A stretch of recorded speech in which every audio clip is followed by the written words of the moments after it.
Φίλοι μου, γεια σας. Ακόμα ένα βιντεάκι. Ελπίζω να σας βρίσκω όλους και όλες καλά. 16 Αυγούστου σήμερα. Αρχικά θέλω να ευχηθώ χρόνια πολλά σε όλους και ιδιαίτερα στους εορτάζοντες και τις εορτάζουσες.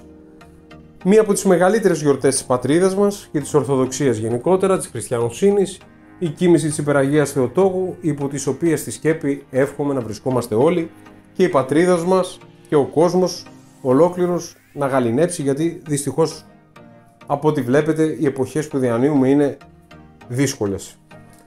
16 λοιπόν Αυγούστου, όπως προείπα, και ημερολογιακά τουλάχιστον οδεύουμε προς τη λήξη του θέρους, αν και κάτι τέτοιο δεν φαίνεται όσον αφορά τις θερμοκρασίες, γιατί οι καύσωνες επιμένουν, κάτι το οποίο λειτουργεί αρνητικά τόσο και για τους ανθρώπους που έχουν πληγεί από τις φωτιές. Δυστυχώς, όπως βλέπετε, για ακόμη μια φορά κατακαίγεται έτσι μεγάλο μέρος της δασικής έκτασης και όχι μόνο της πατρίδας μας, αλλά και στην καθημερινότητά μας, στις δουλειές μας κτλ. Ο καύσωνας, όπως και να το κάνουμε, είναι κάτι το οποίο λειτουργεί αρνητικά και μας κουράζει. Οπότε ας ευχηθούμε σιγά σιγά να αρχίσει να εξομαλύνεται η κατάσταση.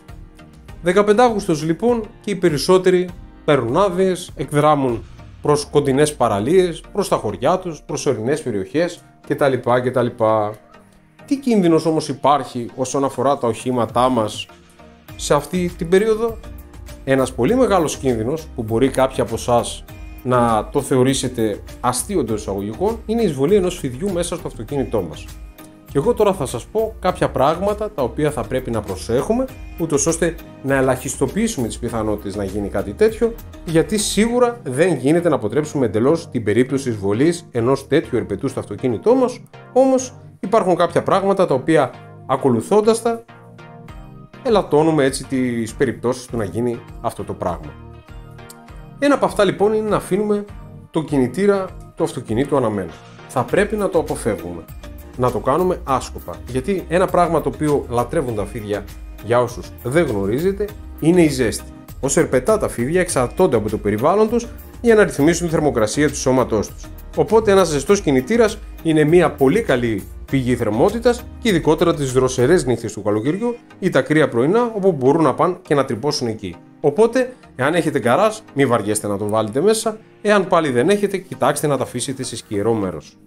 Ένα δεύτερο πράγμα το οποίο θα πρέπει να προσέχουμε είναι να μην παρκάρουμε κοντά σε περιοχή όπου υπάρχει έτσι υψηλή βλάστηση, πολλά χόρτα, υψηλή χλόη, ή να είναι δασόδη περιοχή, γιατί τα φίδια κρύβονται σε αυτά τα μέρη, είναι το φυσικό τους περιβάλλον, και πολλά από αυτά τα φίδια, να γνωρίζετε ότι ανεβαίνουν και ψηλά σε δέντρα κτλ, όπως παράδειγμα οι λαφιάτες, οπότε δεν είναι καθόλου δύσκολο να μπουν μέσα στο αυτοκίνητο.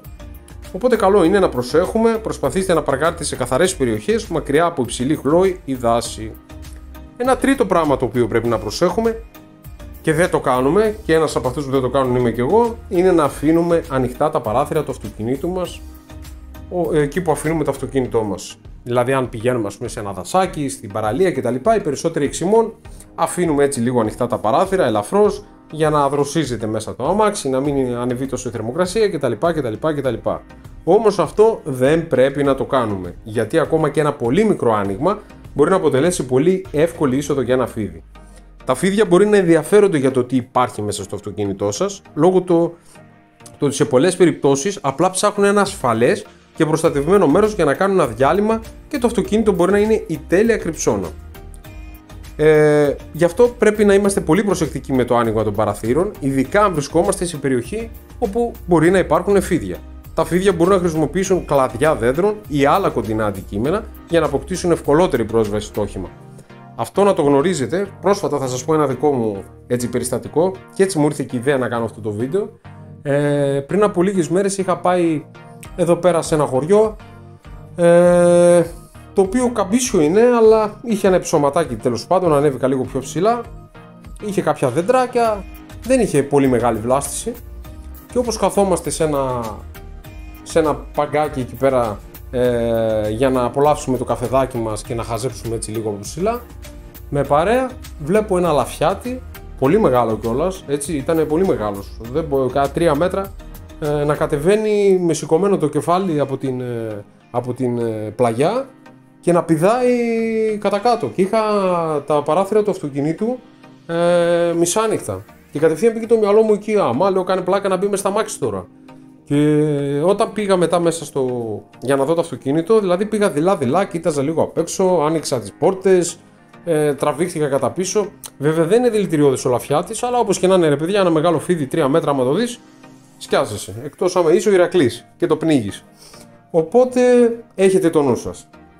Ένα τέταρτο πράγμα είναι η πολλή εγκαταστασία μέσα στο αυτοκίνητο. Αυτό καταρχήν δεν θα πρέπει να το κάνετε για πολλούς λόγους. Εδώ σε αυτό το κανάλι ασχολούμαστε και με το detailing. Οπότε μόνο που βλέπουμε εγκαταστασία στο αυτοκίνητο παθαίνουμε κάτι. Όμως όσον αφορά τα φίδια, η εγκαταστασία ενός αυτοκινήτου, να ξέρετε ότι φαντάζει πολύ ελκυστική για ένα φίδι. Ένα ακατάστατο αυτοκίνητο δεν αποτρέπει τα φίδια, στην πραγματικότητα κάνει ακριβώς το αντίθετο. Η εγκαταστασία προσφέρει περισσότερες κρυψώνες για τα φίδια. Όσο περισσότεροι χώροι έχουν να κρυφτούν, τόσο πιο ασφαλείς αισθάνονται και τόσο πιο πιθανό είναι να παραμείνουν μέσα στο αυτοκίνητό σας. Έτσι λοιπόν, προτείνετε να αφαιρέσετε πράγματα όπως ρούχα, κουτιά και γενικά οτιδήποτε σκουπίδια μπορεί να έχετε πεταμένα.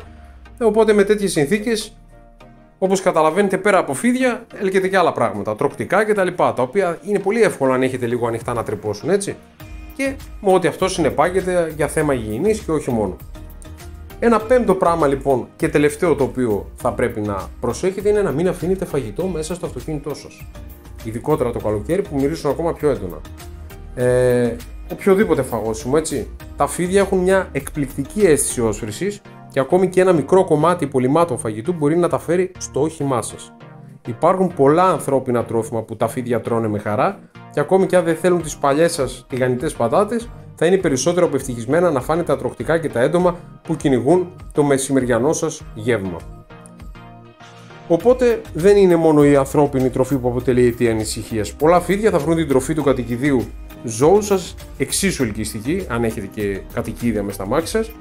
Οι περισσότεροι άνθρωποι δεν σκέφτονται πολύ το να αφήσουν μια σακούλα με ξηρή τροφή στο αυτοκίνητο για να την πάρουν αργότερα, αλλά αν βρίσκεστε σε μια περιοχή με φίδια, αυτό θα πρέπει να το ξανασκεφτείτε, γιατί δεν είναι και τόσο καλή ιδέα. Έτσι λοιπόν, αυτά είναι μερικά από τα πράγματα τα οποία θα πρέπει να προσέχουμε. Σκέφτηκα έτσι να σας κάνω ένα βίντεο πιο ανάλαφρο, τώρα που είναι καλοκαιρινή περίοδο, και θεωρώ ότι είναι και χρήσιμο. Καλό είναι να προσέχουμε κάποια πράγματα, γιατί ποτέ δεν ξέρεις. Βλέπετε ότι στις μέρες μας ακούμε τρελά πράγματα, αράχνες τσιμπάνε ανθρώπους και πεθαίνουν, φίδια ορμάν, δηλαδή πράγματα που παλιότερα, ας πούμε, δεν τα θεωρούσαμε λίγο αστεία, βλέπουμε ότι πλέον γίνονται. Καλό είναι να προσέχουμε, να έχουμε το νου μας για να μην μας βγουν ξινές οι διακοπές μας. Αυτά λοιπόν, φίλοι μου, από μένα. Εύχομαι να σας άρεσε το βίντεο. Καλό υπόλοιπο καλοκαιριού θέλω να ευχηθώ σε όλους. Να έχετε υγεία και να σας σκεπάζει, εύχομαι, μέσα από την ψυχή μου η Παναγία. Γεια χαρά σε όλους.